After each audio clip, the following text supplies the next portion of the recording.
Salve, salve galera! Tá começando mais um vídeo do Cronômetro Zerado. Eu sou o Caio, eu tô aqui com o meu amigo Rafa. E aí? E hoje a gente vai falar sobre um assunto muito interessante. Você sabe o que aconteceu essa semana? Eu não sei. Você não sabe. Na verdade você sabe, você só não lembra. Estávamos nós em uma live quando de repente um inscrito aqui do nosso canal, Léo Torres. o Léo Torres, um abraço pro Léo, ele mandou uma sugestão de vídeo pra gente aí. Ele falou, pô, falem da equipe brasileira de Fórmula 1, a equipe do Emerson Fittipaldi. E cá estamos. Falando sobre a equipe do Emerson Fittipaldi. Vamos falar sobre a equipe do Emerson Fittipaldi no vídeo de hoje. É uma história muito legal que a gente conta pra você depois da vinheta.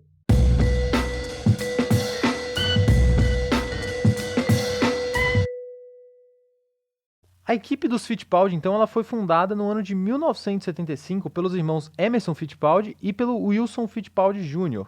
A ideia da equipe era fazer um carro que ele fosse composto pelo maior número de peças brasileiras, né, fabricadas no Brasil. Interessante, possível. né? Um conceito interessante. É um conceito interessante, né? E até hoje foi a única equipe brasileira da história da Fórmula 1, né? E provavelmente deve ser a única por muito tempo ainda, hein? Era isso que eu ia te falar. Você acredita em alguma equipe depois Cara, dessa? Muito difícil, né? Muito difícil. Eu não consigo nem imaginar. Pelo menos não num futuro próximo aí. Pois é difícil até de imaginar. E naquela época também foi muito interessante de ver isso acontecer, né? Dois pilotos, porque na época os dois eram pilotos da Fórmula 1, acabaram criando sua própria equipe. E o interessante disso tudo é que quando a equipe foi criada, o Emerson Fittipaldi ele ainda corria pela McLaren, né? Ele era rival da própria equipe. Rival da própria equipe. Inclusive, ele foi vice-campeão da temporada de estreia da equipe dele, que foi a temporada de 1975. Exatamente, ele corria pela McLaren aí e foi vice-campeão. A estreia da equipe, então, foi no ano de 1975, no GP da Argentina. Legal ter um GP na Argentina, Sim. né? Não tem mais. Mas quem corria pela equipe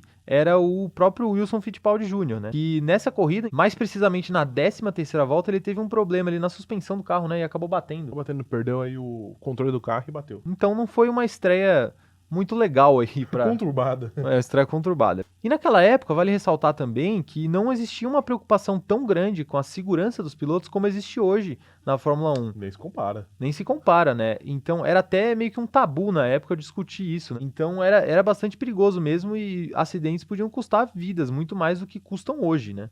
Então, no final da temporada de 1975, depois desse incidente aí logo na primeira corrida, e um ano não muito positivo aí para a equipe, o Wilson Fittipaldi ele acabou se aposentando, né? E a equipe continuou, só que quem decidiu assumir o posto do Wilson, que tinha se aposentado, foi o próprio Emerson Fittipaldi, né? Era meio óbvio, né? Ele Fazia sentido. ao invés de continuar correndo contra a própria equipe, ele decidiu correr pra ele mesmo. correr para ele mesmo, né? Isso me lembra um pouco aquela cena do Romário treinando o Vasco. Eu vou entrar, me segura que eu vou entrar. Ele se colocava em campo. Foi mais ou menos isso que o Emerson Fittipaldi fez. Ele se contratou como piloto aí principal da equipe e começou a correr pela sua própria equipe. Imagine isso nos dias de hoje.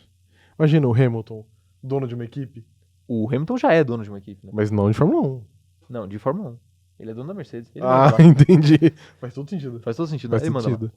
E então, como piloto da sua própria equipe, o Emerson Fittipaldi aí acabou correndo as seguintes 3 temporadas sem muitos resultados relevantes, né? Foram anos difíceis aí para a escuderia Fittipaldi.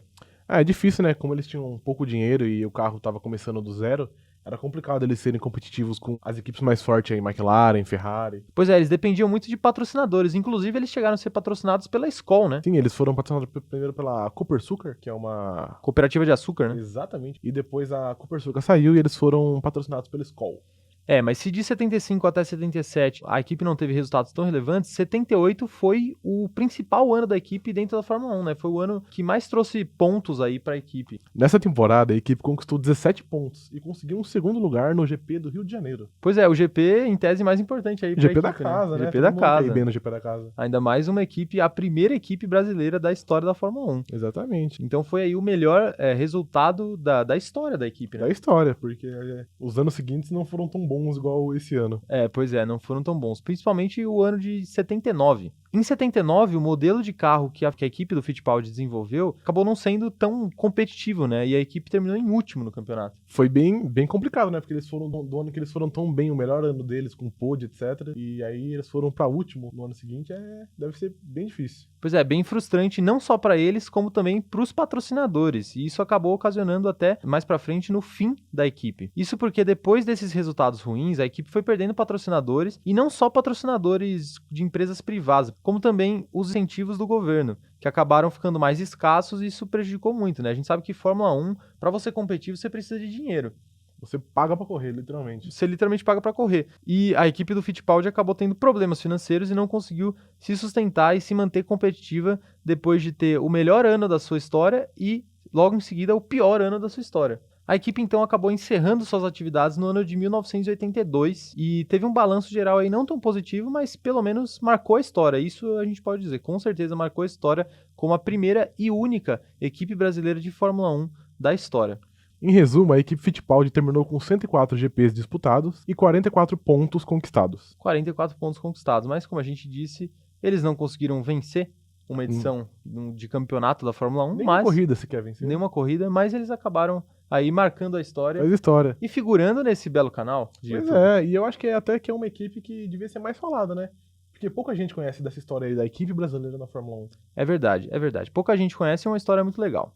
Então é isso, se você gostou desse vídeo, deixa seu comentário aí, fala pra gente o que você achou, já deixa o like também, se inscreve no canal e ativa o sininho para receber as notificações e também segue a gente nas nossas outras redes sociais. E se você, assim como o Léo, tem alguma ideia legal de vídeo pra gente, manda aqui que a gente faz, pode mandar pela DM do Insta, pode mandar por comentário de live, manda de algum jeito, faz um sinal de fumaça aí que a gente dá um jeito de descobrir. A gente entende e faz. A gente entende e faz, é verdade. Então é isso, gente, muito obrigado e até a próxima. Valeu. Tchau!